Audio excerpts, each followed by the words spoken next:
want entertainment. Welcome to the live chat to guard your privacy and abide by our community guidelines. That's what it says in the corner, so if it says it, you better believe it. You gotta wrap it, yeah. You know, we're about community guidelines here. That's basically our thing, is we lay them out and you gotta follow them, and we're good with following the rules. Welcome to TWD, the manual. Please come on in. Take off your 5950, hang it at the door. Wipe your boots on the ceiling. Smack your girl on the hindquarters. Take a seat and relax. And don't take yourself or us too seriously. We're here for a good time, not a long time. That's right. I am Sean Cove, sitting across from good friend of mine from the Palmyra Sandwiches, the starting bullpen bat boy, Earl Rubin III. Somebody's got to be the bat boy. I might as well get out there getting paid to watch the game. What's up with that hat on your noggin? This is the alternate hat for the Augusta Green Jackets, which is like in the same league where the Savannah Bananas play. Right. This was a limited drop from Lids. So, but why a sandwich if they're the Green Jackets? Well, no comprende. I don't. Well, so each team has a couple alternate logos, and I haven't dug into exactly why they've chosen the sandwich. I know that it's a pimento cheese sandwich because it says so. Right. That's a very Georgia thing. Super southern thing. So I figure it's got something to do with that. And they're the Green Jackets because of the Masters, I'm assuming.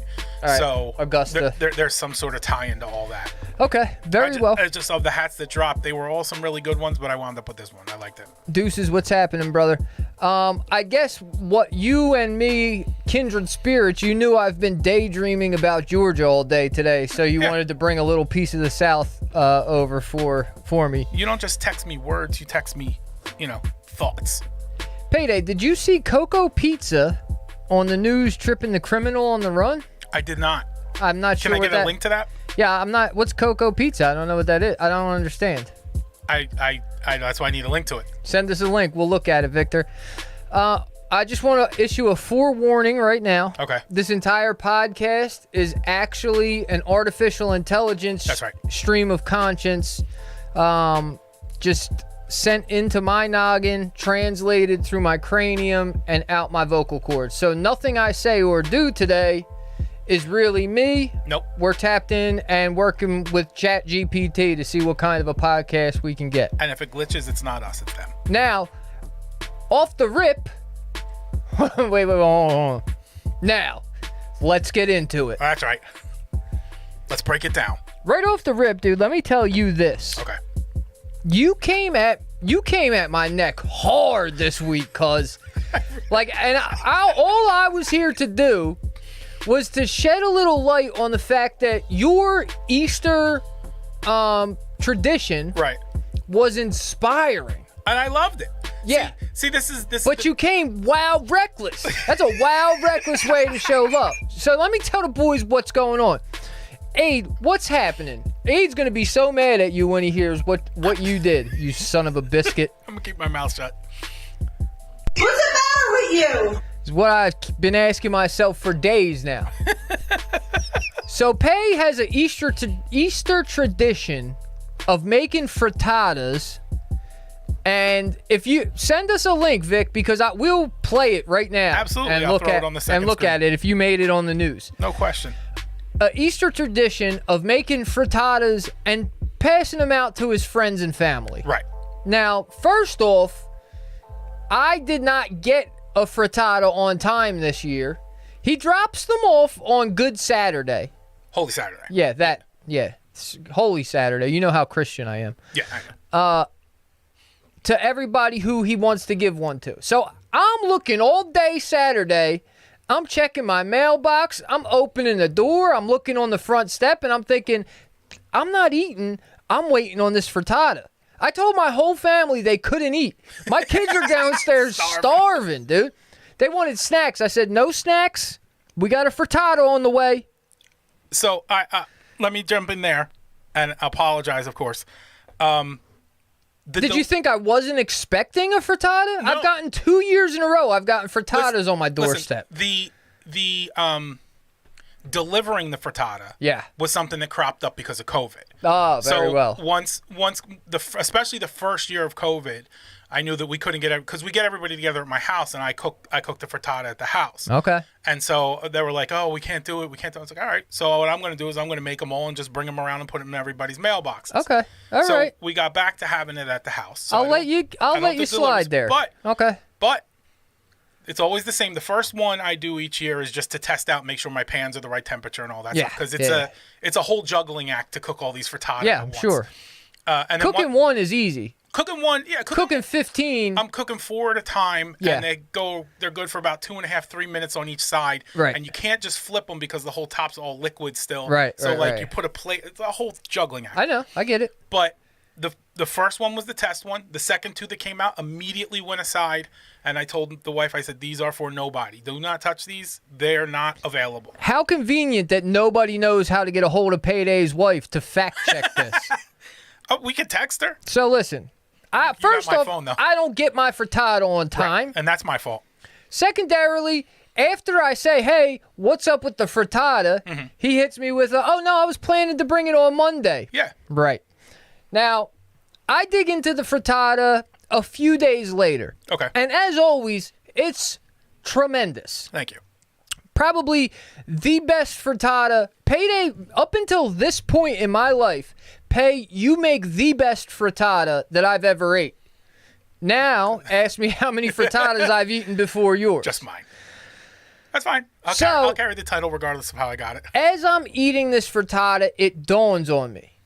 I've been looking for weeks for a good meal prep breakfast. Okay. Right? Because I'm so sick of oats. Right. I've been eating oats, warm oats, cold oats, oats with strawberries, blueberries, oats with bananas, oats with brown sugar, oats with cinnamon, all types of oats. Right. For years. So as far as I can remember, instant oats, quick oats, old-fashioned oats, steel cut oats, Irish oats, all the oats, dude. All the oats. I've had all the oats. You've covered the universe of oats. Run the gamut on the oats. I'm sick of the oats. Right.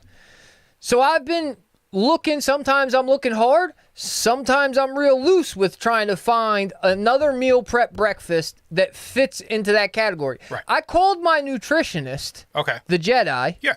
and I said, what's a good meal prep breakfast that I could eat?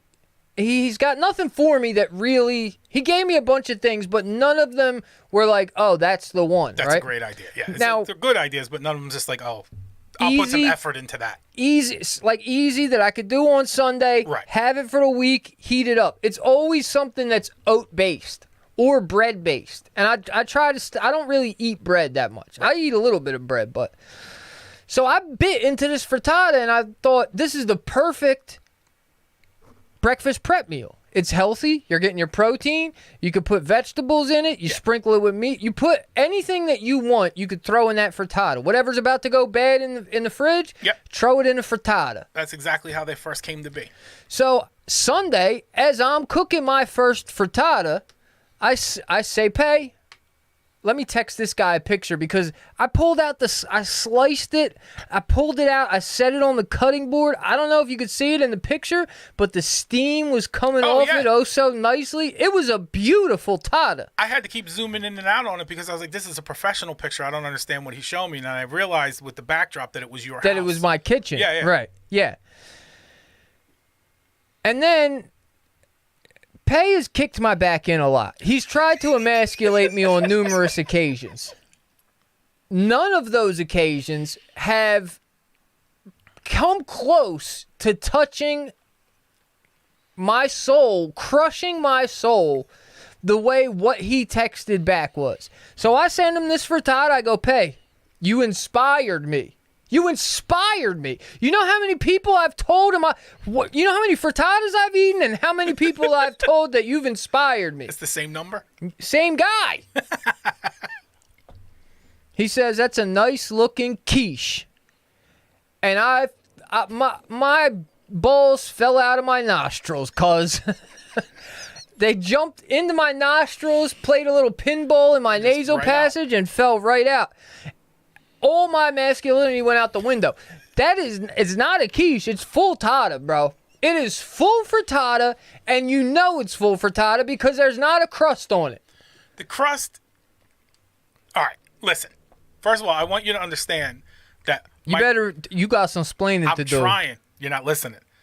I don't know if I want to after the way you talked to me on Sunday. I was appreciative of the way that looked. I thought it was a good-looking quiche. Not every quiche has to have a crust. They usually do. I'm not arguing that. That's if you order a quiche at a restaurant or whatever, you're probably going to expect a crust. I agree. Yeah. Once it's fluffy to me, like it looked delicious. It looked fluffy and the egg looked nice. That's not frittata anymore. I didn't do anything to fluff it. It was just thick. Well, no. So what it is? It was a 12-egg frittata. How did you cook it? I took it. I put it in the skillet. Right. In the what's the black one that you can put in the oven? Like cast iron. Cast iron skillet. I sautéed all my vegetables. I poured my 12 eggs scrambled in there. Right. Let it cook the sides just a touch, and then I put the whole thing into the oven. Yeah. See, the frittata never hits the oven, and that's where the egg is getting. The whole thing about a frittata is that it's cooked in the oven. No, the frittata gets cooked on the stove. The quiche gets cooked in the oven. You might want to talk to Barefoot Contessa about this, dog. So you get that air in it when you put it in the oven. And again, I actually wrote this down. I have brought one topic with me today. And I'm going to just show it to you. They won't see it, but you could see it. I don't understand how telling you that was a good-looking quiche is somehow emasculating. It's beyond me. I don't get it. Unless we're making like you misgendered my frittata, dude. Unless we're making like dick-shaped cakes, how is there agenda? How is there gender to food? Like because a quiche is it's not. You're looking at gender the same way, like as a social construct as these people that we're trying to battle against look at gender, right? Like don't tell me that a frittata is a quiche when that frittata was identified as a frittata. Well, I gotta.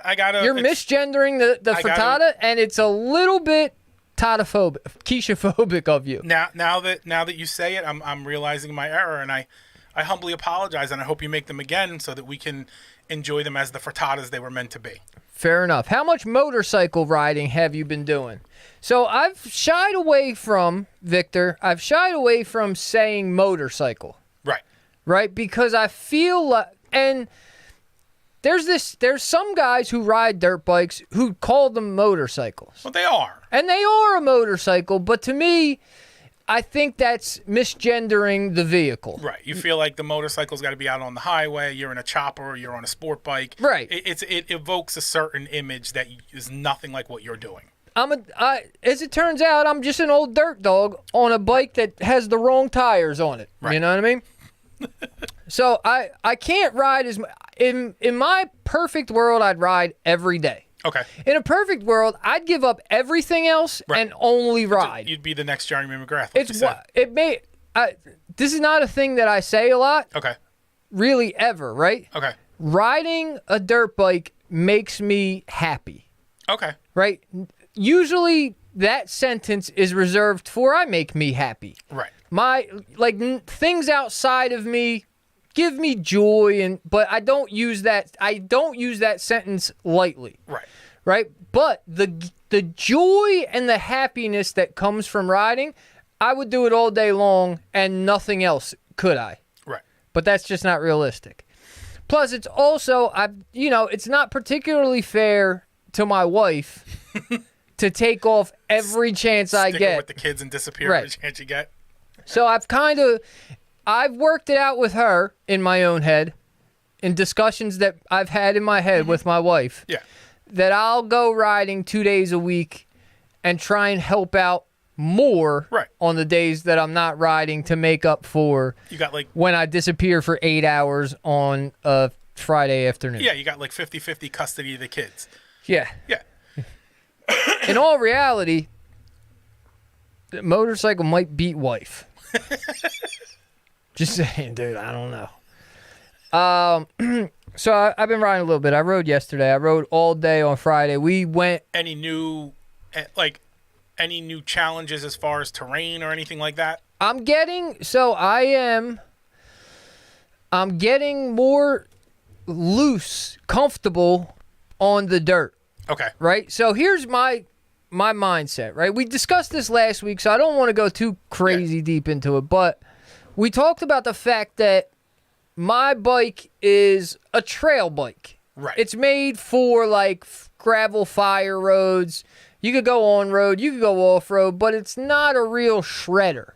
Right. You have like the world rally car of bikes. Like it's designed for tarmac and it's designed for asphalt, but it's not really designed to be in the backwoods, clearing jumps and things like that. Right. It's not a world rally car sounds like it would be riding through the Baja, sending it over jumps. Well, they're generally like they're off-road, on-road, but even when they're off-road, it's a designed trail that they're on. And they're staying in a place. That's what we got doing, and it's heavier than most dirt bikes, and it's slower than most dirt bikes, and it's just not. It's not a race bike or an enduro bike. It's really more of a vehicle designed for like travel. Okay. Right, like hey, you want to get camping way out in the woods?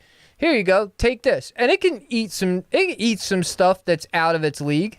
It can do that, but it's not designed for it. So my goal is to take that bike and push it to its absolute limit to the point where people look at me and they're like, how in the world is he riding that KLX 300 trail bike Right. like it's a KTM 350 Enduro? It just doesn't make sense. That I want to keep up with the boys who are shredding on a bike not built for shredding. Right. You want to be out on the bleeding edge of what that bike can do. Right. And when I think back to how I got into BMX in my 30s, when I picked back up a BMX bike, my first BMX bike was like a very entry-level BMX bike. It wasn't a Walmart bike. It was a Sabrosa something or other. Okay. That probably a complete bike you could have bought it for $350. Not wildly expensive and not top tier by any means. And then I pushed that bike until I broke the stem on it because I pushed it hard enough. And then I went and got the fully custom high-end bike from Aid and the boys at Burke's BMX. I built it part for part. It was like, it's sick. Yeah. As far as BMX bikes go, mine is sick. The other dope thing about it, and this is me envisioning myself fancier than I am. Sure. There's not, as far as, and maybe it changed now, but at the time that I bought that bike, there was not another Alive BLB frame in the United States. That was Alive is a Japanese BMX company. Steve over at Burke's BMX happens to carry Alive because one of his buddies is sponsored by Alive. Okay. His buddy's frame is the Badlands, so he had 5 or 6 Badlands frames and just happened to have a BLB frame that they sent him. So it was a very rare frame built up the way that I liked it. Yeah. And super fresh, exotic. So that's how I envision my dirt bike career going. Right. You're going to start building your bike from the ground up, get your own frame, and just build around. Well, maybe not that. Okay. But you don't see too many betas. Beta is an Italian dirt bike brand. Oh, okay. I thought we were going down a different road. No. Beta is an Italian dirt bike brand that's kind of like they're around, but they're rarer. Okay. But they're big. Enduro guys love a Beta. Enduro guys love a KTM 350 XC maybe. There's so many numbers and letters all mushed together that I don't always get them all right. A TM, although I haven't heard good things about TMs, but TMs are handmade in Italy. Okay. Like part by part, the whole thing is handmade in Italy as a dirt bike. So I envision me going somewhere in that direction. Maybe a gas, something that guys don't have, but that is still a top tier bike. But I probably got, another 2 years before that happens. I'll pay this one off. I'll hold on to this bike, and then I'll go take out another loan that I can't afford in order to get, a $15,000 bike that nobody has in Pine Hill. What do you got? You got a look of... I'm following along with you, but also I think I found a video of our All right, well, let's bring it Our up. crime solver. Here. So Victor Coco told us he was on the news and he thwarted a crime. Make sure you put it on the screen for the boys. Working on it. Hold on. Video shows Delco pizza delivery driver tripping suspect to end a high-speed police chase. Now, there's a few. First off, Victor Coco, I'd like to first just say he's a good man, actually. he's a crime stopper. Right. But there's a couple of things here before we see the video. I'm going to cut it off the screen then while you're talking. There's a couple of things here that immediately pop into question. Okay. If he was able to trip the bad guy to an end, Right. how high speed of a chase could it have been? Well, I mean, Are we and what? It has to be a foot pursuit, no? Right? so that's either a foot pursuit or he wasn't involved in the chase at all, and the chase was going left while he was going right. So he just kind of slipped the leg out there and shut it down. You know what I mean? Like, it didn't necessarily have to be him initiating the chase in the first place. Right. It could have just been him, right time, right place, to throw that foot out there and pull a little shenanigans. All right, so let's see. One, it's Coco's pizza driver saves the day. So I guess Coco's is a family business. Yeah, obviously. All right, so now we'll bring it up on the screen. Yeah, put it up on the screen. Let's see what our hero Victor has done. All right. The hero of the day. So I assume he's the one in the red shirt here, I would assume so. because he's the one with the pizza in his hand. Can't see his fosh, but that head is shaped like a guy named Victor. Chase. That's a high-speed chase. Yeah, you better hit my fucking car, dude. Oh my God, Jaeger! Oh my God, Jaeger! There's a high-speed chase out there! He walks right into the mix too. I love that. I love that. No! I'm trying to quick Look at the slow-mo replay and everything. Boom! No! I'm trying to quick step. Ooh! And That was shin to shin. And most importantly, that pizza stayed flat. He did. There was That no cheese pizza slid didn't off move that or nothing. like a real professional. That's a G. You could have left a level on that pizza. That bubble would have been between the two Bubble lines. sat. Not me, guys. Just watch the news channel. That's all, folks. Yeah. Coco pizza on the news. Now I'm confused. Is it Coco or is it not? I think it's Coco, dude. I think it's Coco. I think he's being humble, and I appreciate that. I also appreciate That's the person that bro. sees danger and walks towards it. Because that's a Muay Thai level shin-to-shin kick. That was top speed this guy's running at. You got to have a calloused shin. Yeah, and you got to know how to turn it sideways correctly. Otherwise, you wind up like Chris Weidman with the leg flopping at the end. Right. That was a calloused shin-on-shin action, well keeping the pizza level. No, 100%. Can't beat that. Also, I got a thank you today for the podcast, I saw that. which all I was doing was bitching about how disgusted I am with a mediocre career in construction. Right. But apparently that was enough to keep a guy going for another day on his endeavors. Yeah. In his endeavors in trying to evade mediocrity.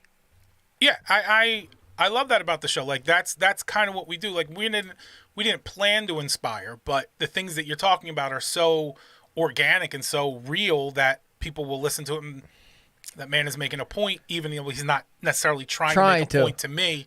He's making a point that makes sense to me. Well, I'll tell you this. I'll tell you the story of the Jedi. Okay. So the Jedi, our local law enforcement gig listener, manual listener, he got into a scuffle on the job, looking like Victor Coco out there. Right. He got into a scuffle on the job a few Throwing weeks shins, ago. as they say. And the call he went to, the guy was trying to play the old commit suicide by cop game. Okay. So he came at the Jedi with blades are drawn. He was trying to induce that shooting. As soon as the Jedi hopped out the car, it was on. Yeah. Now the Jedi is not, he's mild-mannered and soft-spoken, but the kid is not a slouch. Right. As far back as I can remember, the Jedi has been my guy because he's so unassuming. He's a tough dude in an unassuming package. His Roadhouse. You're going to be nice until it's time to not be nice. Yeah, the Jedi is, he's clean cut, middle class America with a thug packaged inside of him somewhere. Like, there's been some times where, me and the Jedi got to swinging not at each other, but Right. Together. he's in the mix. He'll hop in the mix quickly. Right. So he hops out of the car and he's in the mix, and this guy is literally trying to kill him. Okay. Right? So it was a traumatic situation, and word up to him, he would have done the same thing that, all of us TWDs do, which is let it slide off your back or stuff it so far down inside that you just pretend that it slid off your back And then and go to work the next day. However, they send him home. They say, just go relax for a couple of weeks, get your head together. This is not a normal occurrence. You need to, Right. make sure you're good. So, before this, he's been studying. Go ahead. What's up?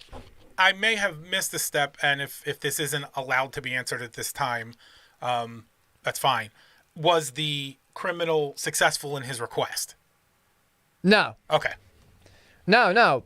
And that speaks to the level-headedness. Yeah. And I'm going to share it because I think it's a respectable thing, although the Jedi probably would prefer that I didn't, but Okay, sure. So let's do that after he complimented you on the show. no, but there was a point. So there was a point where he had his gun drawn on the guy Sure. to, to keep him in position because the guy's trying to kill him. Mm-hmm. The guy was saying, like, fucking kill me. Right. Shoot me. Right. And at that point, he would have been within every one of his rights because of the way that this guy was acting and how he tried to kill him, but showed the restraint to go like, no. Maybe there's a better outcome. Yeah, there's not, I'm not doing that. Which is like, That's what we need. well, that's what I'm saying. Like, so there are, like, you need to, those are the kind of guys that you want to have in those situations who can remain level-headed through the whole thing. And I think that that's probably part of the problem why we get jammed up in these police situations is because guys don't have that train of thought. Right? We get a lot of high school wrestlers. Right. But so he keeps his restraint and doesn't do anything. They take the guy in. Okay. The guy's fine. He gets to go to jail and get prosecuted and whatever. Let the crooked system do with him what they may. Sure. So before this, he's been studying real estate and wholesale real estate and rental properties and different techniques to, like, get yourself in the investment of real estate. Right. Now, this happens, and he has an unforeseeable period of time in front of him to Really lay into it. be at home as far like Right. nothing else. Right. You're just be at home, come help out 7-1 construction every couple weeks, you know? I assume he still gets his salary while he's recouping Correct. from this situation. So Yeah. he doesn't He's even got have not that much to stress worry or about. anything. He Yeah. just has to worry about making sure that he's prepared to go back to work when that time comes. Yeah. So he takes the dive and gets himself a rental property. Okay. Now, from a few conversations, he's not handy, but he lacks a little bit of handy confidence, right? Like, and he's probably handier than most and not as handy as some, but he's like I've tried to get him to use a circ saw and he's like, nah, I'm good. Right. Which is understandable. A circ saw is a dangerous tool if you're not comfortable with it. He feels like he knows his limits and that's where he's hanging out. Right. So he buys this property, and as soon as he bought it, or shortly after, he goes, I don't know if I bit off more than I could chew. I'm like, no, you didn't. But here's the thing, right? He wakes up yesterday and he's feeling stressed. He's feeling like, what the hell did I do with this property? Right.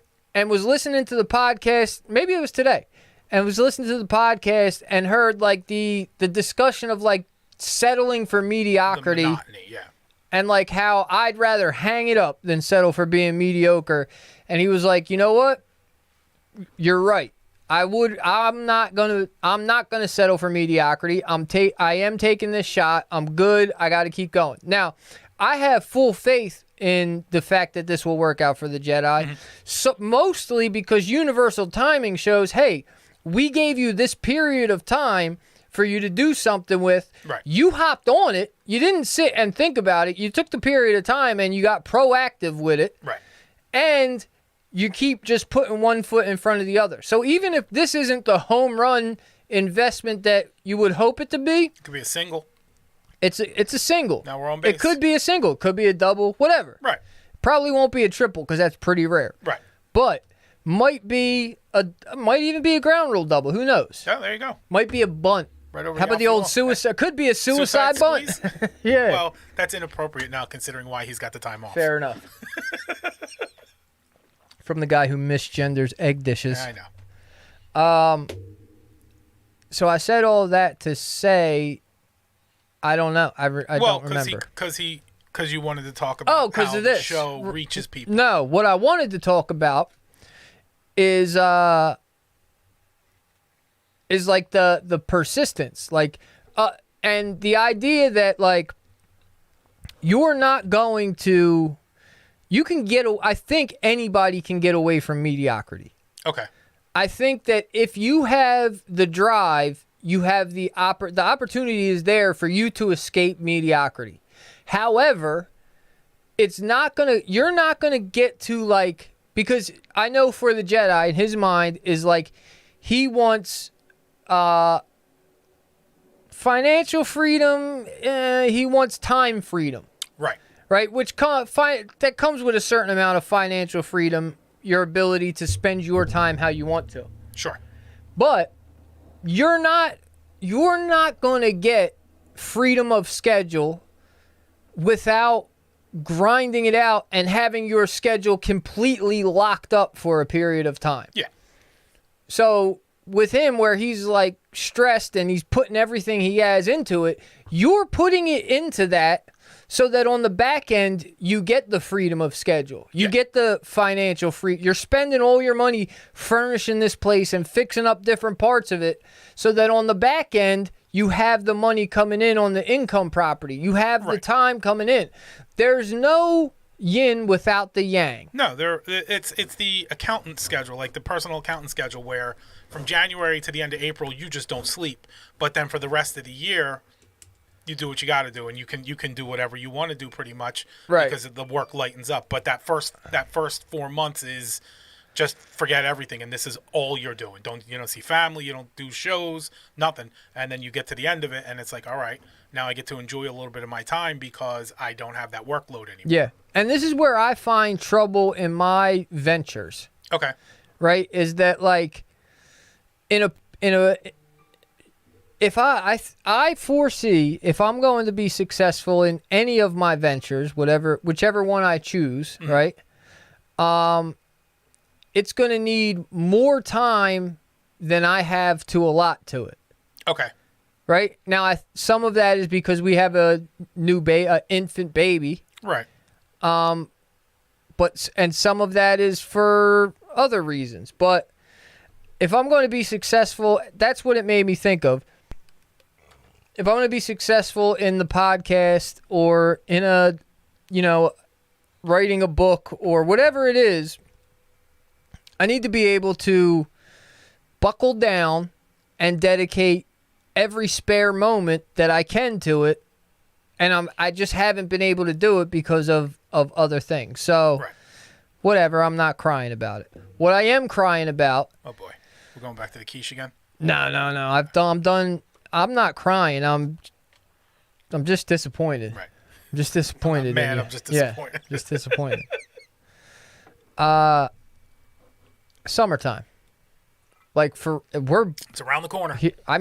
We're here as far as I'm concerned. It was 80 plus for 3 days last week. I've already had the air on at least once this year, so we're there. It was up to me. I wouldn't have the air on at all, but I live with a cold-blooded or a warm-blooded woman. I mean, a warm-blooded Mediterranean woman who needs fairness, AC. even if you're not an AC person, last week was so fucking humid. To even put the air on and put it at like 75 just to clear the humidity out would have been worth your while. I don't know if you remember, maybe about a year ago. I know. With your hotel story? Yeah. I stayed in a boiling hot hotel room. Yeah. Or tried to. I was pissed because the air wouldn't shut off. Right. It was Wound up sleeping torturous. in the truck. Yeah, And then you bitched and moaned and got your money back. I remember. yeah.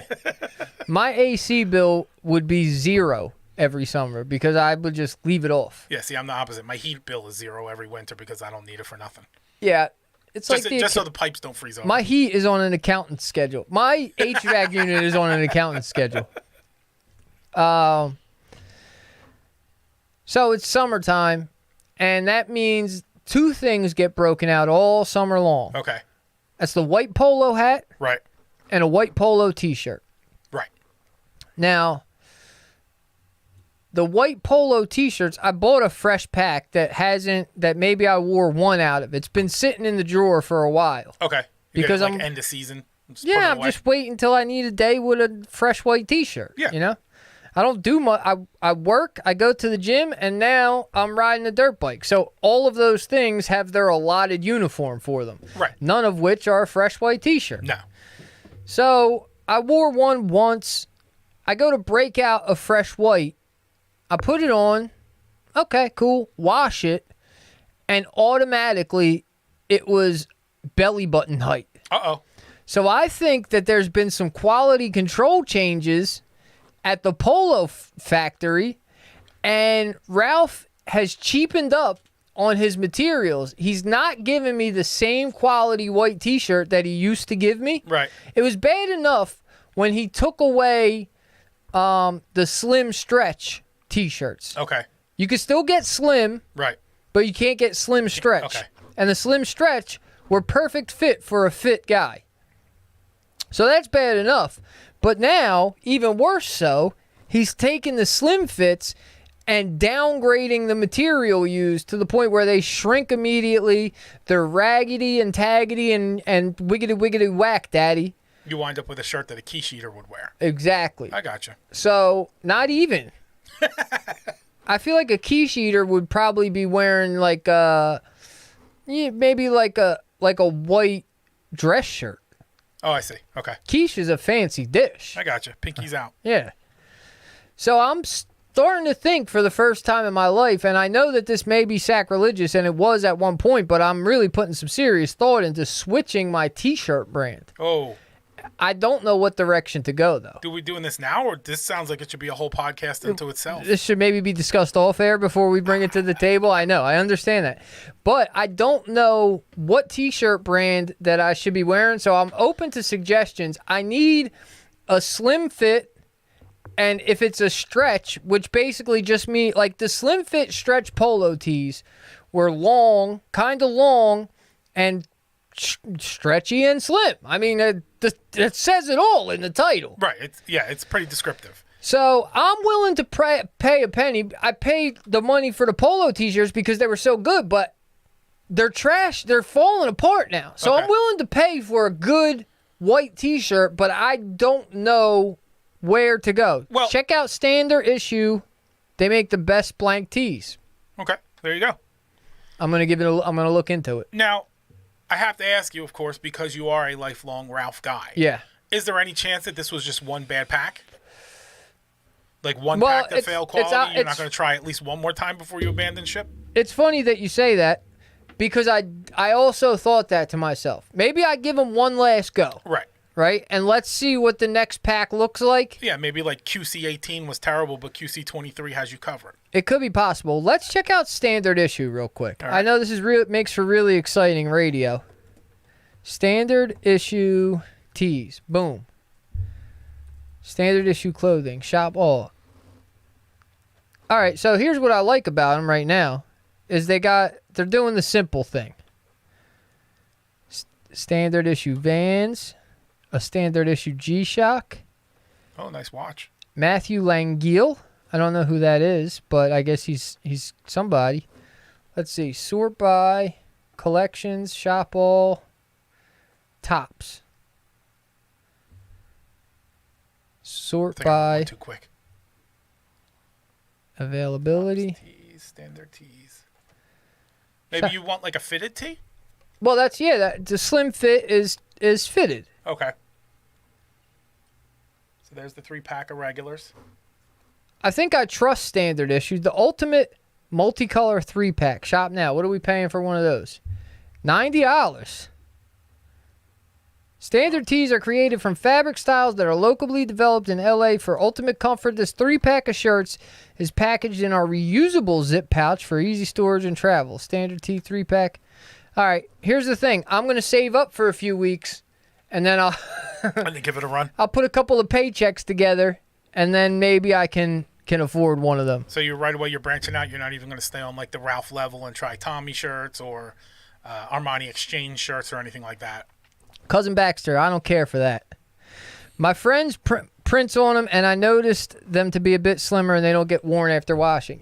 So that's the biggest thing that Ralph has had going for him, is he's figured out more with his pieces, but his tees also kind of used to be like this, that they get better. The polo pieces get better as you wash them. They break in. He's designed, and there's not a lot of brands that get better as you wear them and as you wash them. So he's got that lane figured out. The 10 pairs of polo shorts I have are going to last me for the rest of my life because they just keep looking better and better. Right. If standard issue is one of those scenarios, then it's worth the $90 for a 3-pack. I'll give standard issue a look-see, and we'll see how that turns out. Rash guard with 2 different length sleeves. Rash guard is I'll do the rash guard look in the wintertime. Actually, as a matter of fact, every day when I go to work, when it's below 65, I throw thermal on underneath, t-shirt on top. Well, there's rash guard. There's summer rash guards. And specifically, there's summer rash guards that like you would wear to the pool or whatever, and they're short sleeve and they have UV protection in them. So rash guards would be good for you on the job at least. Well, you know that I'm against shirts in the summertime, unless I really need to have them on. That's true. I did buy, so I bought a sick one, dude. Dog. It's so Leat is a dirt bike clothing and gear brand. Okay. Leatt. As far as I'm concerned, Leat is the Ralph of dirt bike gear. That's big words. Well, maybe it's not big words, depending on how this conversation How this thing going. shakes out, yeah. I bought it's basically a Under Armour t-shirt Okay. that stuffs pads in your shoulders, right? So you wear your chest protector, your Under Armour t-shirt, and your shoulders. So if you're buff like me, bro, Right. you look like a real one on the bike. There you go. It's a sick look, dude. Good. You got to look good out there, otherwise what's the point in even riding around? Yeah, I got to figure it out. I didn't even tell Baxter. I'm just another nigga from the beach. You can tell by my speech or that salt smell on me. Yeah. Damn. All right, so, yo, cuz, what you got me on the pay me no mind list? Is this a new thing? As he said it, I got you. As you said it, I got you. I just realized. Let me breathe. Let me live, man. Is this a new thing in the I'm chat going where through somebody an makes a comment and then complains the rest of the show that they didn't get addressed? I'm going through an existential midlife crisis right now, Yeah. cuz. Please, just let me. We got to focus. You know, you got to forgive me. I'm falling apart at the seams here. Just like those shirts. Just like a polo shirt. I spent all this time in my life thinking I'm a frittata just to find out I'm really a quiche. Yeah. It's wow. I mean, quiches are delightful. There's nothing wrong with quiche. It's not a frittata. It's not. Where are we at? We got 15 minutes left. Or so. Ish. Let's go to the box. Let's talk rap since Baxter's here now. Since we got Baxter and Aid in the building, let's talk rap. We can go to the box, but I got something directly rap. Did we just cut out? I don't think so. Nope, it was just a blackout real quick. Okay. Blackout, summer of 79. I got something here that is rap, so we can do that instead of the box. And then if you don't like it, we can go to the box. So for whatever reason, I was reading today, and basically 1998 and 1999 are the 2 highest rap album sales years for the category of rap. Okay. And there's 100 million reasons why after 99 it nosedives. Because of the rap itself and because of other things like Napster coming around and things like that. Right. But so I was curious. So between 1980 1998 and 99 seem to be like a sweet spot for you where you're really getting heavy into everything. Yeah. So Yeah. how many of these platinum albums from those 2 years, there's like 30 of them between the 2 years, how many of these platinum albums do you know? And then I'll give you a little how many blurb on each one. Okay. So I want to try to name a couple from 98. What do you think was out there? 98 was probably Money, Power, Respect. First one on the list. Also, No Way Out. That might have been a little bit before 98, but that was kind of in the mix there. I don't have No Way Out here. Okay, it's Dark and Hell is Hot. Yes. 98, I'm trying to think of what grade I was in 98. I would have been 12 years old. So that may or may not mean that the Slim Shady LP was out? No. Okay. The Space Jam soundtrack? No, but there is a soundtrack.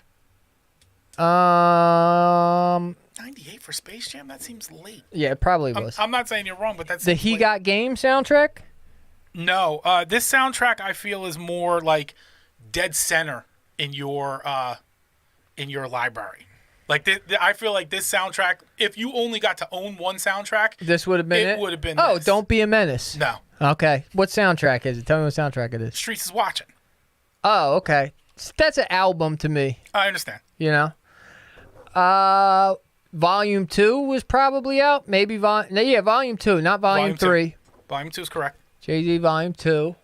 Now I think KRS came out with an album right around that year. KRS is never going to go platinum. Yeah, that's true. Oh, we're talking the These are platinum all albums. platinum It keeps albums, yeah. dropping out over here. I'm not sure why. I'm showing a good feed. Oh, no, I'm not. Way to go. But it came right back. I don't know. 98. Not Lil' Kim. No. Lil' Kim was earlier than that. Yeah, because Little Kim's before Money, Power, Respect. Yeah.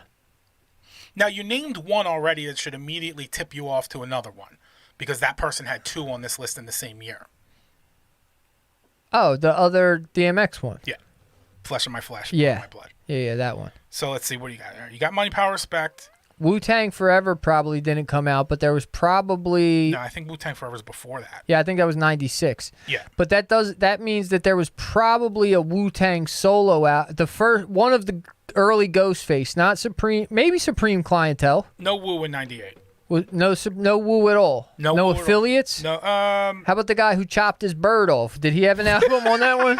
which one is that? Oh, you don't know about the Wu affiliate who chopped off his hammer? Don't think so, no. Oh, dude, this is a classic story. Okay. So there was this guy who, you know how Wu-Tang back at that time had all types of people claiming to be under the banner. Yeah. Everyone swore they were an affiliate. The I wish I could- Bees, the Remedy, all Yeah, these people. I wish I could remember his name. It was like Christ.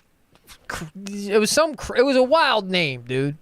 Jesus Blood or so. It was something crazy, and to get a little bit of extra Hold on. to get some shine, he chopped off his bird. All you got to do is throw into Google Wu-Tang. Wu-Tang affiliate penis. Yeah, and it pops right up. You get a pop-up about Andre Christbearer Johnson. Christbearer Johnson, that's him, dude. And he chopped his bird off for some reason. I guess he was looking for a little bit of shine. This was before TikTok, so you had to really go hard with your viral moment. You know? It's the only way you can cut it off. Yeah, if you wanted to go know, viral, you had to go hard or soft. He cut off his penis and tried to commit suicide by leaping from the second-story balcony of his North Hollywood apartment. Yeah, I think he was smoking dust or something. Come to find out, he was like doing a lot of drugs, but that was a thing. That's a wild move. Yeah. 98, Noriega. Let me get back to the list. I was reading about the Noriega. penis guy. No Nori. No? No, Nori's not going to go platinum. Well, I shouldn't say that. Nori's not going platinum in 98. You mean CNN didn't go platinum? Surprisingly, no. I could have swore that at least by this point, if not the War Report, I would have thought that the other John, what the hell's it called? What's the second CNN album called? Is it Reunion? It's not Reunion. The Reunion. Oh, yeah. Well, the first one came out too early to be when rap wasn't really going platinum that much. Like 95, there's only 4 platinum albums. Right. So you got to be a monster to go platinum in 95. How about Down South in 98? There's a decent amount of there's another soundtrack. 400 Degrees probably went 400 platinum that Degrees year. absolutely went platinum Yeah. 5 times over. Bruh, 400 Degrees, I'll still listen to that Juvie album. Is that with Is that got Back That Ass Up? It's And got is Move Bitch on that? You know what my favorite Juvie song is though? What's It's that? before 400 Degrees. It's Soldier Rag. That was like his first video that came out was Soldier Rag. Put up your soldier rag. Put up your I soldier don't rag. think I know that one. Oh man, and the video is great. It's so lo-fi, low budget, shot in the New Orleans projects, in the Magnolia Oh, projects. Of course it was. The video for Soldier Rag is the video for before Okay. Like they didn't hit. They hit locally with Soldier Rag. Right, and then they knew. They dialed in This is the recipe. They dialed in the formula for So you got a soundtrack from down south. whatever Me and You was on. Me and You, yo mama and yo cousin. I think that was on a soundtrack. No. Well, I mean, Cousin Balk loved Outkast. He was way ahead of his time as far as Outkast was concerned. Like I knew Me and You. I knew Right. Elevators. So that's Aquemini, and Yeah. Aquemini went platinum Right. that year. So, and Elevators, I feel like was on a soundtrack. It may have also been, but it's definitely on Aquemini. It's a down south soundtrack. What was it for? Like some Master P movie? It's exactly Yeah, what it was for. of It's where I course. got the hookup. Of course. And then Master P's Master on there P's too. got three platinum albums that year. Silk the Shocker went platinum. C Murder went platinum. no, the other guy. It's the soundtrack, and it's his album MP The Last Don. Okay. He got 4 platinum out of it. There was always legend that he was buying up his own stuff just to show up on the charts and then generate his own hype. Yeah, I mean, But- smart move. Yeah. If so. If you got the money for it. So the biggest album of that year, sales-wise, just Silk the sales-wise. Shocker didn't go platinum that year, though? I don't have him listed here in 98. No, What was sir. Silk the Shocker's single? That's the question. Yeah, that is What the was question. Silk the Shocker's biggest single? Because I don't remember. I know it, but I just don't remember. He didn't hit with the same oomph that Mystical came with. No. When we heard, I was having a slumber party with Sarabino. And we saw I don't remember if it was Shake It Fast or the other Mystical banger. Okay. What was the other one? Danger! Danger, yeah. And we were dying laughing at this guy. We were cracking up because we thought it was so hilarious that this dude was singing like this. At the same time, we might have also been separately in our own sleeping bags popping half chubs because there was a lot of booty shaking There in those sure videos. was. And we were about 13 at the time, and you didn't even need a stiff wind. You could have had a lazy wind and still got a wood at 13. So, I mean, okay, so he shows up on Make 'Em Say on Master P's album, and then that's a no, that's not him. Second solo album's released in 99. The single "It Ain't My Fault" Yep, and that's it. "Somebody Like Me" were the two big ones. It ain't my fault. Yeah. Did I do that? It ain't my fault. So you I got my meat and potatoes up on my lyrical ladle. Yeah, that one. The biggest one from that year is a solo artist who broke off from their group, and their group also had a monster album 2 years prior in '96, I believe. It's not Christ Bearer? No, it's not Christ Bearer. Shockingly, it's not anyone it's not any Woo affiliates whatsoever, as far as I know. Jazzy. What do I have? What do I have for Jazzy? I don't know. I guess she's one of these. I'm just another nigga from the beach. You can tell by my speech or that salt smell on me. Yeah. Although she's actually from Connecticut. So, Well, by way they of got- the beach. They got shoreline somewhere. Don't they have a lake or something? I just had it in my. Is it your guy? Is it one of your guys from the backpack world over there? No. The old Q, get him out of here tip. No. Okay, I don't acknowledge any of Q-Tip's solo work. I'm sorry. I'm drawing blanks here. What's the? Well, okay. Or give me another clue. Give So me a. she is still regarded as one of the best at it, even though she doesn't have a big body of work. Ladybug Mecca. No. Oh. Wasn't Ladybug Mecca Believe from it or not, no. Diggable From Planets? Diggable? No. Lauren Hill. Yeah. The Miseducation of Lauren Miseducation, Hill, yeah. which I don't fully consider it a hip hop album. Well, do you consider the score a hip hop album? By default, Okay, so what distinguishes They're between the two? they're kind of their own lane. Okay. You know, like they fall under the hip hop banner. The Miseducation of Lauryn Hill, I feel like falls further towards the R&B banner, whereas the Score falls closer to the. Okay. But they're like a band making hip hop. They're like the Roots. Inspired they're, music. Right. Like you can tell where they came from, but they're not necessarily staying true to the formula. Yeah. Plus, Wyclef and Pras can't really rap.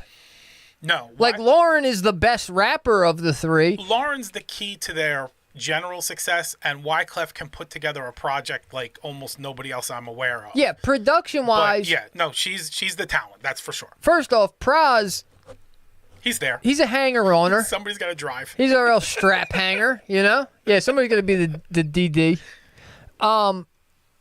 Yeah. Wyclef can produce a hell of an album because even the Carnival is incredible. Which probably was in 98. And I'll be surprised if that's not platinum. That sounds about right. It's not platinum. Or I it might have been remember- 97. So when I was working at the record store, I was working at a record store, an independent store. Okay. And the guy who owned the record store also worked for a major label. And he spent all his time at the distribution. And what they would do is they would occasionally give him like, here's 30 CDs, take them around to the different stores and put them in the store so that they hear our stuff and ask for our stuff. And he would take them and he would put hole punches in the barcodes and put them all for sale in his store, $5 a pop. Nice. And he brought us the case of the Carnival. And we're like, what are we even going to do with this? And then we played it the first time, and I don't think it went off the whole summer. And that box sold, and then we got 2 or 3 more boxes. That Carnival was bananas, but nobody paid attention But to again, not necessarily a hip-hop album. You have to call it, you kind of have to label it as hip-hop because he's rapping on it and the beats are, but it's very... That one's a movie. Yeah. I mean, I would say, so that speaks to his kind of Caribbean roots, right? Okay. Like, if you change the language and the style of drums and maybe the guitar chords, like, if you change a couple things around, that's kind of like a Caribbean music album. I could see that. You know, not necessarily rappity rap, but also not necessarily singing, like somewhere kind of in the middle of like a reggae album. You can see like all the influence in it. I'm with you. It's all right. So I'll run out 98 here real quick. You got Money, Power, Respect. We talked about I Got the Hookup. Streets is Watching was on there. It's Dark, Hell is Hot. MP The Last Don. Hello Nasty's on there, but I don't expect you to What's come up that, with the that. Beastie Yeah, Boys? that's the Beasties. Yeah, we don't care about that. I understand. The Game is to be sold, not to be told, which is Snoop, which is that I think that's the first album when he goes to Master P's label. Right. And it's not a good album. Nah, a good album. Miseducation, Volume 2, Hard Knock Life, Aquemini, 400 Degrees, Tikal 2000, War and Peace Volume 1, which is the first war, it's Ice Cube. Okay. And I think that's the one with, there's one big hit on there, but it's not Good Day. It's not, Nope. Today Was a Good Day. Next one. Doc's the Name 2000. Oh, Man. what a phenomenal album. I didn't realize that came out in 98 because in all reality, I didn't really get back around to Redman until maybe a couple of years later. Yeah, he's got a lot of ebbs and flows in his career, even though he keeps putting out music the whole time. Yeah, and Doc's the Name is, I mean, that's one, I should put that, I'm going to put it in my iTunes right now because I can't believe I forgot about that. When I think of Redman, right? Right. I always automatically think of Muddy Waters? Yeah, the early first Johns that are certified hits. Yeah. But I forget that Doc's the Name is such a classic. And then he moves to like all the Blackout stuff at that time too, which is also a whole bunch of incredible work with him and Meth. The first, oh no, Blackout's 99. Yeah. All right, let me just add that to... All right, while you're typing, the year ends December 22nd is Flesh of My Flesh, Blood of My Blood. They get that second album out just in time to cash in on how successful the first album was. 2 joints in a year. Yeah. That was major that he sold 2 platinum albums in a year. That's his year, especially considering It's Dark and Hell is Hot is his, it's his rookie album. And we're going to listen to it now? All right. You're going to get us a little copyright violations going? I just got to hear it real quick. Yeah, I'll give you your breathing space. We'll let the We'll just tell the advertisers they got to advertise on the next one. Get it right from jump. Doc taping on debate for months. I got zits on your face. You can't wait to bump. Boogie down to the point I barricade the Bronx. Poppy spins the rhyme through your opti. That was a good way. That's a good way to come into the album with "Let the Monkeys Out." That was a great song to come into the album with. I think with him and Nas, and I realize they're not on the same plane necessarily. I think they're on the same plane, concurrent. They're just two different. They're heading in this. They're on the same elevation, two different train tracks. I think the thing that's going to be similar about them is as they age, they continue to put out high quality material. Like everything Redman has done has been tremendous, and Nas has been on a run too. That like at the end of the day, later on, we'll be talking about them as being two of the greats. Absolutely, because you're going to look back at the career and look at this 15 album run and be like, there was not a miss in here. So you have to consider that. Yeah. All right. So a little real quick with 99, and then we'll call it a day. So you were the first album you tried to squeeze in 98 is 99. February leads off 98, 99 with Slim Shady. Yeah. And that's, that's dominant. 73 times platinum. By the end of it all, yeah, that's definitely diamond at least. I listened to a couple. A couple songs came on my Pandora today off of that album. Later on, M kind of lost his luster for me, but at that point, the Slim Shady LP, which I may or may not have discussed this, my sister bought me the Slim Shady LP for my birthday. Okay. Handed it to me and said, "I bought this for you." Right. Because there's no parental advisory sticker on it. So your mom won't say shit to you. Well, it starts out right away with the parental And advisory, right? I said, what? Well, it was in the corner and there was a sticker over top of it. Right. I said, what in the world am I going to do listening to a guy named Eminem? Right. You really, at the time that album came out, you were that level of unaware of him? I was 12 years old. Okay. All right. Right. Yeah. Right. I was just becoming aware of anything. Well, I'm only asking that because, like, he was everywhere. Well, he was on the rock stations being interviewed for. No, not yet. That wasn't until he didn't get to the rock station until I Am. No. Whatever you say. I've never heard him on a rock station until his second album. In the second album, he talks about it. He talks about being interviewed and what do you have that accent for and all that stuff when he would go on the rock stations to get interviewed. But My Name Is put him into a stratosphere that like we really hadn't seen before. Yeah. Well, here's my. So I'm 12 years old when that comes out. I didn't start. I've always listened to hip hop from kindergarten. My first albums were MC Hammer and Crisscross, right? So hip hop has been in my cipher since I was listening to music. However, it wasn't until about 5th grade when I started kind of like dipping my toes into what would be considered like the hip hop world, where like Balk was on the bus talking about Outkast, and Sal Calicura taught me how to draw a Wu-Tang sign, and Justin Dunbar gave me Life After Death to go home with and listen to. And so these things, like the most mainstream of street hip hop, started to make its way to me around 5th grade. By 6th grade, me and Trey Smo, the original Payday, were kind of like making tapes for each other and trading them back and forth, talking about KRS-One and, man, what else was on there? Lox was on there and DMX and all this other stuff. And then by 7th grade, when my sister gave me the Slim Shady LP, and I said to myself, why would I listen to a guy named Eminem who wrote in rainbow-colored crayons the title of his album? Not realizing that that's a giant Vicodin on the cover. No, I had no idea. I didn't know that's what that was. Not at 12, absolutely not. Well, if you think that I didn't eat a painkiller or two at 12 years old, you got another thing coming to you. You weren't studying for their artistic relevance, no. So I listened to it. It took me about 3 or 4 tracks before I picked up the phone and called my best friend at the time. You gotta get over Steve Kelly, and I was like, yo, I'm coming to your house right now. Right.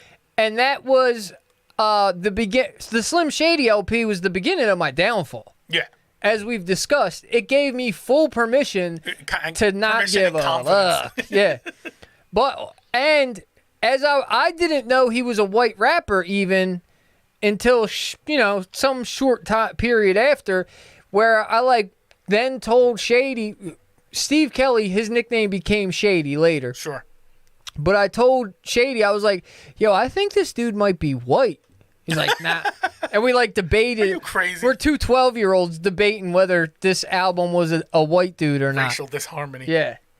So, okay, so that was obviously a smash hit, and it's going to continue to be a smash. It really is a great album. Yeah. Next up is NWA Greatest Hits, which... I had that.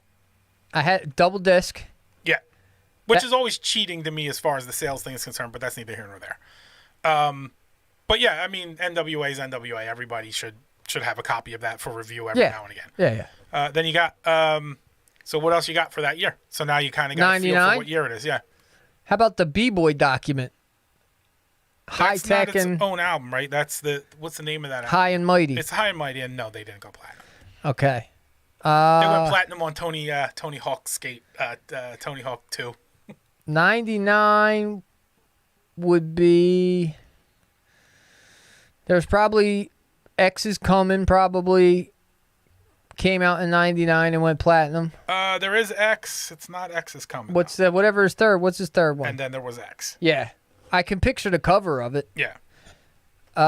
So that was that. Let's see, what else would have come out in 99? Nelly. Country Grammar. Not that that's an unreasonable guess, but Nelly's not on there. I'm No, sure we just have the wrong year. There's maybe it was no way that 2000. didn't go platinum. Yeah, I mean, Nelly was a smash hit in 8th grade. Over and over. It Yeah. was Country Grammar. It was Hot in Here. That was all that same album, right? And then, Yep. yeah, and then he started branching out and all that stuff was, isn't Ride With Me on there too? Ride With Me. Yeah. But really, the standout song on Country Grammar to me is Greed, Hate, and Envy. Okay. Track 3, a little Heard track. It didn't get a lot of mainstream spin, but I would tell you all to go back and listen to that John. Let's see what Blake Blumenthal's sending on the messenger. He must be talking about you. I'm sure. He doesn't know that I see the messenger as well. So you got, all right, so you took care of X. Oh, we're on the big screen. That's all. He's letting us know that we're on the big screen. I should have knew that that's where we belong. I should have knew we were on the big screen because Jazzy's watching. He holds his wife hostage and makes her watch the show with him, which I appreciate. Everybody else, you should all be holding your wives hostage and making them watch So I'll cut on their own phones so that we yeah, can double the viewership right. here. And make sure you're on the Wi-Fi and they're on the cellular network so that it looks like two different IP addresses. Exactly. So I'll kick off the Beastie Boys anthology is on there, and a Cisco album, Unleash the Dragon. That doesn't count. You can't put that on a hip-hop album list. 100% agree. I don't know why that would even, like, that's not even, at least You might as well put on the Ray J album. Well, at least with the score and the carnival, you have an argument. I don't even know that there's an argument for putting a Cisco album on. No. He came from Drew Hill. No, it's an They were R&B definitely- album. Yeah, 100%. The Thong Song was a hip-hop flavored R&B song. Yeah. But that's about all I'll give you. Everything hip-hop was. Everything R&B And was you know at that what's time. funny? If you go back and watch the Thong Song, they all seem like small butts. Comparatively. In Butts have comparison really to exploded. 2023, dude, the butts on the Thong Song video were particularly small in comparison to today's heinies. The scale was different then. Yeah. All right. So you got a Nas album on there. And it was not Affirmative Action. It was Nostradamus. No, Would have it's- been 99. It's I Am. You're right. I know. My apologies. I'm the one looking at the list. I Am is the third one. For some reason, Two more Snoop Dogg albums on here, which is beyond me. The one, the No Limit Top Dog. And then Where's my sign? Where's my get him out of here sign? get him out of here. I need a light. I need like a pull string that says "Get him out of here" up here. We gotta just put it on the soundboard at least. You got Ja Rule's debut album with Holla Holla. Oh, on it. Vena Veta Vici? Don't sleep on Vena Veta Vici, bro. No, that's a banger. Before Ja Rule was strung out on MDMA, back in the day we called it ecstasy. Right, sure. For you kids who are calling it Molly nowadays, Good back for you. back then we called it E. We were two nicknames ago. E-bombs. Before he was strung on E-bombs, Benevetti Vici was an album for the streets. Yeah. And by the streets, I mean the middle class, upper middle class suburbs of Washington Township. The faux streets. Yeah. You couldn't tell me I wasn't from friggin' Southside Jamaica, Queens when Benevetti Vici came out. P. Diddy dropped Forever. And that went platinum? That's got a lot of good stuff on it. Doesn't Forever have... Public Enemy #1. One. Doesn't it have Benjamins on it? No, that's No Way Out. Oh. So Forever maybe- was Public Enemy #1. One. Which was really just a remake of Chuck D and them. Yeah, Public Enemy. No, you're right. That's a garbage album. I don't know. That only went platinum on the strength of the other album that came out that year. Sadly, Did he cook the numbers? posthumously. He cooked the numbers. I don't think he cooked the He's numbers. cooking the books. I don't think he cooked the numbers. I think he's tied to Biggie. He frittated the books, bruh. At least it didn't quiche him. So Born Again came out that year, which is Kind of that's a the letdown. third Biggie album, right? Yeah, kind of a letdown. Yeah, but I mean, We were happy to have it. yeah, but also you knew where it came. Like, it's not like he was sitting around recording it. No, we were happy to have it, and at the time that it came out, it was pretty major. Like because he had the joint with Eminem. Right. There's 7 different levels of devil worshiping, horses' heads, human Yeah. sacrifice, Oh, yeah, that's all- cannibalism, that- animals, and that whole album's all duets. Yeah, you're right. So I don't get into that. I kick the habit. I just Dead beat you wrong. to death with weapons. That was on there, and there were some other joints on there. It was all right. It was good to have, but it was this good nostalgia, good to look It got back. spin. Yeah. It got spins. Your boy Will Smith has an album there, Big Willie style. Millennium. Yeah. Millennium was the lesser of his. I was more of a Big Willie style guy. It's understandable. That because you got the more Nas authored songs on there. Benino, Miami. Holding in the city where what the else heat was is happening on, that on year? tight to the hate to the early Another morning. Juvenile album, Which one? The G Code. Uh-huh. You got Tupac and the Outlaws, Still I Rise. Okay. Sounds like a cash in. That only went Yeah, I didn't. platinum because his name was on there. Never heard it. We talked about Then There Was X, Volume 3, Yep. and Nostradamus. Okay. So between those 2 years, those are the 2 biggest selling years in hip hop. And all of those joints got spin. Most of those joints got spins. We never listened to Snoop Dogg. I'll just keep it really funky with you. I don't know that anybody did after No. Dogfather, Right. right? That was Master P buying it up to cook the books. We were talking last week about people who had a very highly regarded debut and then kind of fell off. I think Doggy Style is a legendary album. I know you feel differently, but that's fine. That's a very high level album, and then basically after that, he's kind of just riding on his personality and the occasional hit. Yeah. Like there's nothing in his catalog that comes close to Doggy Style. Not as a full album, no. Absolutely not. I don't even know song for song. Like if I can order the Doggy Style as best song to worst song, and then you get to do that with every other album, I still don't think there's anything that matches up. 2000 BC didn't come out in 99? Are we really going to discuss whether or not Cannabis would have gone platinum? I think Cannabis would have gone platinum. I would have thought Cannabis is a platinum selling rapper. I don't know. Could you possibly? And also, how does Cannabis popularity wise stack up with Will Smith? I also thought that the Chronic 2000 came out in 99. 2001 is on there. I jumped past it when I was moving around, but yeah, Okay. because That came out at the very end of the year. And I remember because November. Kelly got it for Christmas. Okay, And we blazed that one for a while. that's got a lot of good stuff on it too. Also, Melvin Flint the Hustler came out that year. That was a Nori Is that album. Nori? Yeah. Okay. So So there you go. So there's 99 and 98, the peak of sales, but also like we said, that's like there's a lot of other things happening at that point in time to affect that, and it's not just saying that like that's when hip hop started to die. no, it's not sad. Well, it's like you said so eloquently at the beginning of this conversation. That's about the time that we got Napster. Right. Once we got Napster, It changed, especially hip hop, where the underpinnings are very kind of thug oriented and like it's much criminology is much more acceptable. Yeah. So I stole the album from the rapper. It feels different than I stole the album from my favorite rock group. Like they're not as encouraging of stealing. I the don't stuff. know. at that time, I don't know what it would have felt like to steal an album from a rock group. Right. Because at 13, 14 years old, you couldn't pay me to listen to anything other than rap. Like, there was such a... In middle school, right, there was such a divide amongst the kids who listened to rap and the kids who listened to rock that it was like... It was political. The way that politics are now, like we used to tell the kids who were listening to rock that we knew that they were pedophiles in a basement of a pizza shop.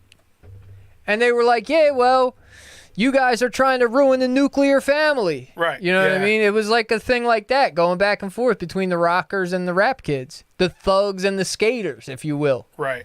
I had actually sometimes on some rare occasions, I would sneak over and dip my toes in the rock world. Okay. But very rap-oriented rock, obviously, because that's what was getting heavy spins in '99 was like the new metal, the Rage, the Korn, right, Kid Rock. Yeah. Who else was on that list? Slipknot. I didn't really listen to Slipknot back then. Slipknot wasn't. Limp Bizkit. Limp Bizkit, yeah, for sure.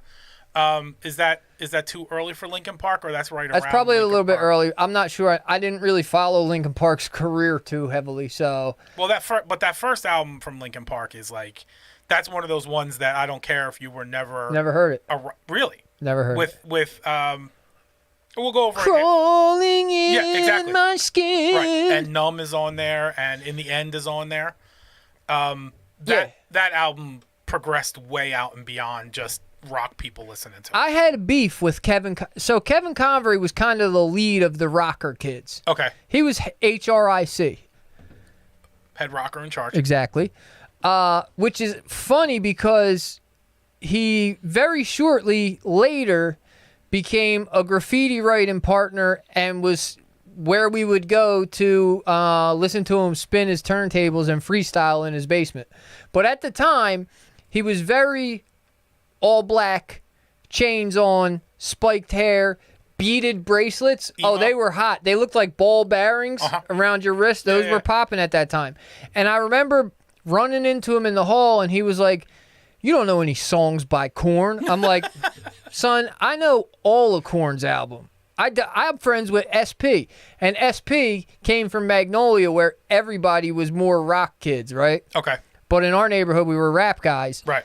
And so SP was trying to put us on to Korn, and we let him. You know what I mean? While we were playing Tony Hawk Pro Skater, we would let him listen to Korn. Sure. So I did know the joints from Korn, and I was like, I'll tell you what, I do know. And then I listed the track listing of Korn's album and walked away smugly. Is that the one with Adidas on it that you were listening and Freak on a Leash? Yeah, that one. But that was as far into rock as I got. Other than that, it was, I mean, like you couldn't get me to listen to nothing else. I don't think it was until I was about 27 that you got me to listen to anything else. And the only reason that I started listening to anything other than that, and 27 may be an exaggeration, but the only reason I started listening to other things is because I was traveling backwards to listen to the sampled music that hip-hop came from. Gotcha. Which then, also I was running the streets heavy with the Poppy Bulls, so the Spanish salsa and merengue was always like thrown all over the place. Yeah, there was always the soundtrack of Hector Lavoe playing in the background somewhere. And now I feel like I'm a pretty well-rounded musical citizen. That's good. And this is a well-rounded show. Felt like it. So if you're looking for a well-rounded talk radio, look no further. You're here. You got it. You're here with me and the starting bullpen bat boy, Earl Rubin III from the Palmyra Sandwiches. We'll be here next week. If you haven't gotten my money yet, what's up with that? Get me my money. No, what I need you to do is go over to the Thorough White Dude page. We'll subscribe to that because we're trying to switch over there. It's slow building. I know. I told you I'm going through a midlife crisis. I'm working some things out. I'm going to get better help or something. I'm going to get it all fixed. Oh, you mean the app? Yeah, I yeah, thought yeah. you were commenting on my abilities. I'm gonna get it all fixed. I'm gonna get my head back on straight, and I promise you guys, we're going straight to the top, just like GameStop, baby. We'll see you next week at 8:30, because that's the new time.